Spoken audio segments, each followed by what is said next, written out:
Hello! So, mag-repack na naman tayo ng Graham Bars. Pangdagdag kita doon sa Facebook.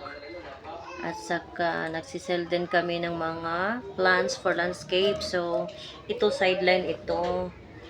Kasi hirap naman maging single mom. Maraming pinagsasabay-sabay yung project, yung mga allowance project sa school ng mga bata. So, kailangan talaga dubli kayod tayo dito.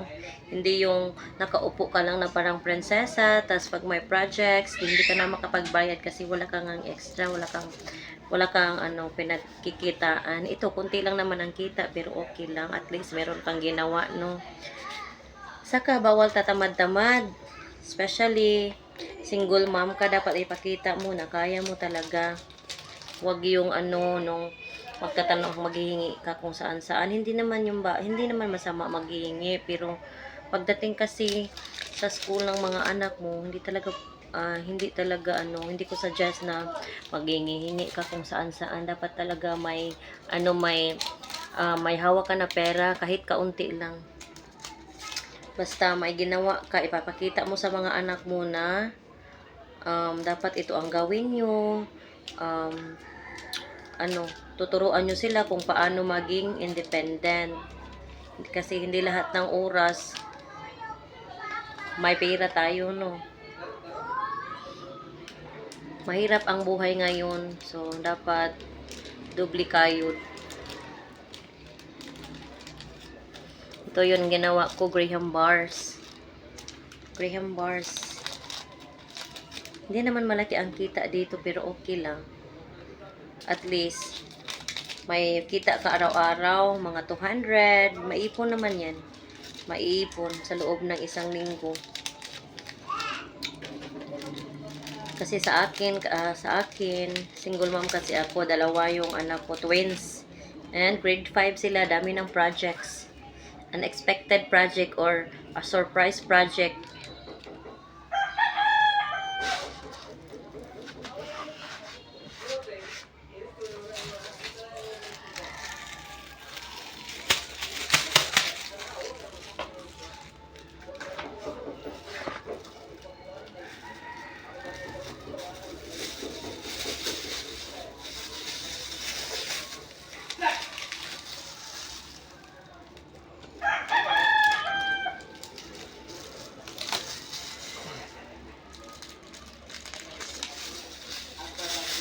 Ito yung ginagawa ko para sexy ang Graham Bar.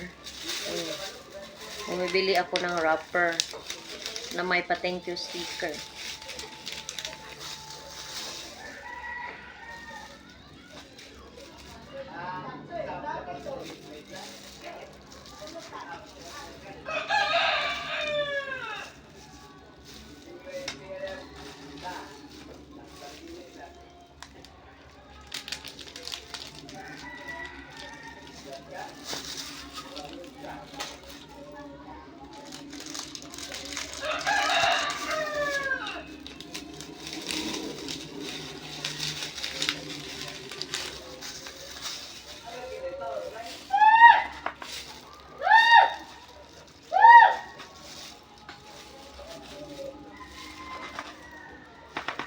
Dito na ako nagra-wrap sa room ko kasi doon sa labas, daming bata.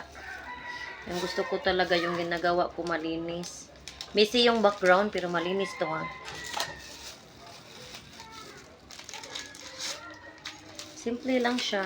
Hindi naman siya mabigat gawin. Pamix-mix ka lang. Tapos lagyan mo ng biscuits. Tapos pagka magka-ice-ice na siya sa lagayan, i-wrap mo lang siya. Ito yung single mom.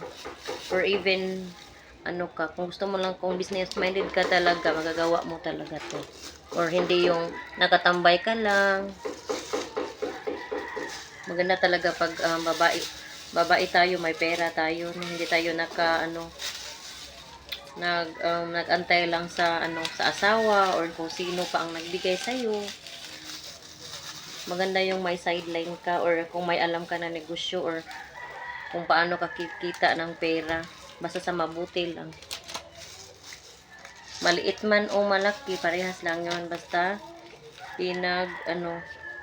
Pinagtatrabahuan mo.